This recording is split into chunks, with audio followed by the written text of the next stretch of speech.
नमस्कार, मैं खुशबू राय, आप देख रहे हैं एनएमएफ न्यूज। 16 अगस्त से सूर्य और शनि समसप्तक योग में आ चुके हैं। ऐसे में ये राशियों पर किस तरीके से प्रभाव डालेंगे, आज इसी पर बात करेंगे। हमारे साथ मौजूद है आचार्य राकेश चतुर्वेदी जी, उनसे बातचीत करेंगे। सबसे पहले तो सर बहुत बहुत स्वागत है आपका एनएमएफ न्यूज पर। नमस्कार खुशबू जी, नमस्कार दर्शकों आप सभी को।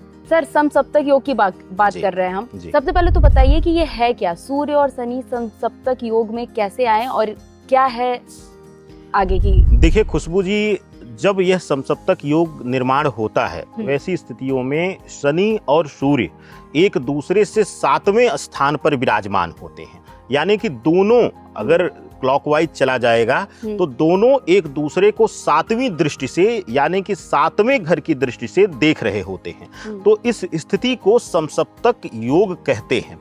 और क्यों बना यह योग और क्यों आज हम चर्चा कर रहे हैं उसका भी कारण सुन लीजिए। अभी तक सूर्य जो थे विराजमान थे कर्क राशि में और शनि जो हैं वह विराजमान है कुंभ राशि में। और 16 तारीख को 16 अगस्त को गोचर करके सूर्य जो है वह सिंह राशि में आ चुके हैं। और जब सिंह राशि में प्रवेश किए तो सिंह राशि से अगर आप गणना करेंगी तो 7वां घर कुंभ का आ जाता है और कुंभ से गणना करेंगी आप तो 7वां घर सिंह आ जाता है। तो सूर्य अपनी 7वीं दृष्टि शनि पर बनाए हुए हैं और शनि अपनी 7वीं दृष्टि सूर्य पर बनाए हुए हैं। हाँ, ये जरूर कह सकते हैं कि दोनों ग्रहों की सप्तम दृष्टि बड़ी शुभ होती है। अगर तृतीय दृष्टि शनि की होती है तो वो खतरनाक होती है, लेकिन 7वीं दृष्टि शुभ मानी जाती है। तो ऐसी स्थितियों में बहुत कुछ शुभकारी परिवर्तन भी देखने को मिलेंगे और कुछ हद तक, क्योंकि हर ग्रह के जब गोचर होता है कोई योग निर्माण होता है तो उसका कुछ न कुछ नकारात्मक पहलू भी होता है, तो नकारात्मक असर भी देखने को मिलेगा इस समसप्तक योग का। चलिए, बहुत बढ़िया। ये तो आपने बताया कि समसप्तक योग क्या कहते हैं, इसका निर्माण कैसे होता है। अब हम राशियों को लेकर के बात करते हैं आचार्य जी। सबसे पहले मेष राशि के बारे में जान लेते हैं। कैसा रहने वाला है ये योग उनके लिए, अगर स्वास्थ्य के लिहाज से देखें तो? जी, बहुत अच्छा प्रश्न है। देखिए, सप्तम जो यह समसप्तक योग बन रहा है, 7वें से 7वें को देखना यानी एक दूसरे की 7वीं दृष्टि को देखना, मेष राशि वालों के लिए थोड़ा सा समझिएगा। मेष राशि के लिए सूर्य जो है वह पंचम भाव में रहेंगे यानी सिंह राशि में रहेंगे, जो कि पंचम भाव संतान भाव और साथ ही साथ भविष्य को लेकर के योजनाओं को लेकर भाव को दर्शाता है। और शनि जो हैं वह एकादश भाव में रहेंगे, जो कि धन भाव अर्थ का भाव है। यानी कि दोनों ही एक दूसरे के पूरक घरों को देख रहे होंगे। यानी पंचम की दृष्टि एकादश पर होगी और एकादश की दृष्टि पंचम पर होगी। तो ऐसी स्थितियों में स्वास्थ्य लाभ मिलना स्वाभाविक है। यानी भविष्य तभी अच्छा रहेगा जब आपका स्वास्थ्य अच्छा रहेगा। तो स्वास्थ्य के लिहाज से मेष राशि के दर्शकों के लिए, मेष राशि के जातकों के लिए बहुत ही अद्भुत यह योग निर्माण हो रहा है। इसमें स्वास्थ्य लाभ मिलेगा। अगर कोई पुरानी बीमारी चल रही थी, किसी पुरानी बीमारी से परेशान थे, दवाएं सूट नहीं कर रही थी, फायदा नहीं दे रही थी और डॉक्टर्स बदल के परेशान हो चुके थे, तो उस स्थिति में भी इस 1 महीने में आपको लाभ दिखेगा और आपको आराम मिलना शुरू हो जाएगा। खुशबू जी, चलिए, स्वास्थ्य के हिसाब से देखा जाए तो वो तो बहुत ही अच्छा होने वाला है मेष राशियों के लिए। अब नौकरी पेशा लोगों के बारे में जानना चाहूंगी, उनके लिए क्या परिवर्तन दिखाई दे रहे हैं? देखिए, नौकरी पेशा लोगों के लिए पंचम भाव में जो है वह सूर्य रहेंगे और यहाँ से विशेष करके सूर्य की पंचम दृष्टि और समसप्तक योग में सप्तम दृष्टि धन भाव पे रहेगी। धन भाव पे जब किसी शुभ ग्रह की पंचम भाव के ग्रह की दृष्टि रहती है तो ऐसी स्थितियों में अत्यंत शुभकारी होता है। यानी भविष्य का भाव जो है वो आपके धन भाव को देख रहा हो, धन भाव को मजबूत कर रहा हो 7वीं दृष्टि से, तो ऐसी स्थितियों में व्यर्थ व्यय में नियंत्रण होगा।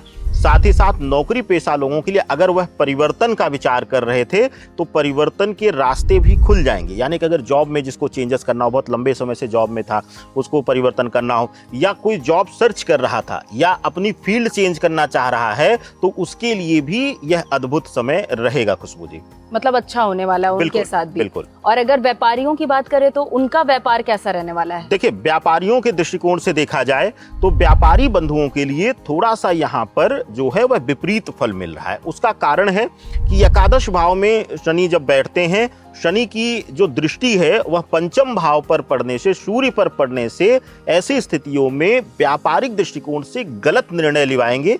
यानी कि हड़बड़ाहट में या कई बार क्रोधित होकर के, आक्रोशित होकर के कोई बड़ा निर्णय लेने से आपका जो धन है वह फंस सकता है, व्यापार में आपको लॉसेस उठाना पड़ सकता है। इस तरीके का प्रभाव दिख रहा है। और व्यापारियों के लिए खास करके वह लोग जो भूमि भवन या फिर होटल इंडस्ट्रीज से हैं या फिर शेयर बाजार इत्यादि में पैसा लगाते हैं, उनके लिए यह जो समय है वह अद्भुत रहने वाला है, उनके लिए लाभकारी रहने वाला है। लेकिन जो लोग फूड इंडस्ट्रीज में हैं या फिर जो लोग रॉ मटेरियल्स इत्यादि का निर्माण कर रहे हैं, मेटल के डायरेक्ट व्यापार में हैं, धातु से जुड़े हुए व्यापार करें, उनके लिए यह समय थोड़ा सा नियंत्रित होकर के और अपने आप को सीमित करके, अपने संसाधनों को सीमित करके आगे बढ़ने का है। तो थोड़ा सा बस संभल के चलेंगे तो बहुत ज्यादा लॉसेस का सामना नहीं करना पड़ेगा। मिलाकर देखा जाए तो व्यापारियों के लिए भी यहाँ पर अलग अलग व्यापार के लिए अलग अलग योग जो है प्रभाव डाल रहा है। बिल्कुल खुशबू जी। बिल्कुल। अब बात कर लेते हैं रिलेशनशिप को लेकर, क्योंकि बहुत जरूरी हो जाता है। जब इंसान का पर्सनल लाइफ अच्छा चल रहा होता है तो प्रोफेशनली भी वो ग्रो करता है, ये हमने देखा है। तो पर्सनल लाइफ कैसा रहने वाला है और रिलेशनशिप कैसे रहने वाले हैं? देखिए, पंचम शुभ ग्रह का बैठना, और वो भी सूर्य स्वग्रही होकर बैठेगा, और जो है उसकी दृष्टि जो है वह 5वीं दृष्टि और खास करके 7वीं दृष्टि जो समसप्तक निर्माण कर रही है, यह देखेंगे तो उनके लिए व्यक्तिगत जीवन में बहुत बेहतर होगा पहले के तुलना में। इसमें सबसे बड़ा रोल जो आएगा खुशबू जी, जो नवविवाहिता थे, लास्ट 2 साल 3 साल से शादीशुदा जीवन में थे, संतान पक्ष के लिए प्रयास कर रहे थे, चाहे वह मिसकैरेज हो जा रहा था, चाहे उनका अटेम्प्ट सक्सेसफुल नहीं है, प्रेगनेंसी अटेम्प्टेशन सही नहीं है, तो उस तरीके से अगर आप मेंटली सफर कर रहे थे, आपका रिलेशन उससे सफर कर रहा था, तो वहाँ पर आपको लाभ मिलना शुरू हो जाए। क्योंकि पंचम सूर्य बैठ जाएंगे तो संतान भाव को मजबूत कर देंगे, यानी कि आपके संतान उत्पत्ति के भाव को मजबूत कर देंगे। तो संतान सुख मिलने से आपका जीवन जो है, आपका मैरिड लाइफ जो है, वो वैसे ही सुधार की तरफ चला जाएगा। दूसरी चीज, लव रिलेशनशिप वालों को थोड़ा सा इस बीच संभल कर रहना रहेगा। अगर आप नए नए लव रिलेशनशिप में हैं तो आपको कोई बड़ा धोखा या डिच आपको मिल सकता है। तो बहुत बड़े सपने छोटे समय में लव रिलेशनशिप में ना देखें, आपको दर्द मिल सकता है। तो उतार चढ़ाव भरा जीवन रहने वाला है मेष राशियों का ये योग के दौरान। बहुत बहुत शुक्रिया आचार्य जी। तो हमारे साथ राकेश चतुर्वेदी जी जुड़े हुए थे और आचार्य जी बता रहे थे कि मेष राशि के लिए समसप्तक जो योग है वो कैसा रहने वाला है। उम्मीद करती हूँ कि हमारे जो दर्शक हमें देख रहे हैं उनको उनका आंसर मिल गया होगा। लेकिन रेमेडी मेरे ध्यान से उतर गया था, तो मैं वो जानना चाहूंगी कि रेमेडी क्या कुछ करना चाहिए। देखिए, इनको जो उपाय करना है वह आर्थिक रूप से पैसे का फंसना या विवादित होने की संभावना व्यापारिक दृष्टिकोण से रहेगी। तो ऐसी स्थिति में इनको उपाय करना चाहिए, और इनके लिए सबसे अद्भुत उपाय है कि आप पीपल का पत्ता गिरा हुआ ले लीजिएगा और उस पत्ते पर पंचाक्षरी मंत्र लिखिएगा शिव का, नमः शिवाय। बस नमः शिवाय लिख करके 5 जो है पीपल का पत्ता लेकर के उस पर लिख करके और किसी भी शिवलिंग पर ले जा करके आप अर्पित कर दीजिएगा।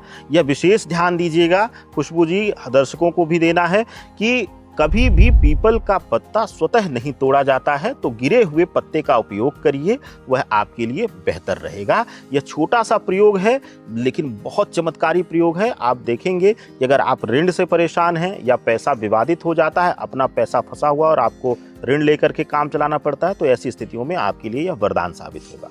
चलिए, बहुत बहुत शुक्रिया आचार्य जी। तो आचार्य जी हमारे साथ जुड़े हुए थे और बता रहे थे कि जो सूर्य और शनि का समसप्तक योग बन रहा है उस हिसाब से मेष राशि के लिए ये कैसा होने वाला है। उम्मीद करती हूँ कि हमारे दर्शकों को उनका जवाब मिल गया होगा, और अन्य राशियों के बारे में जानने के लिए जुड़े रहिए हमारे साथ, देखते रहिए NMF न्यूज़। नमस्कार।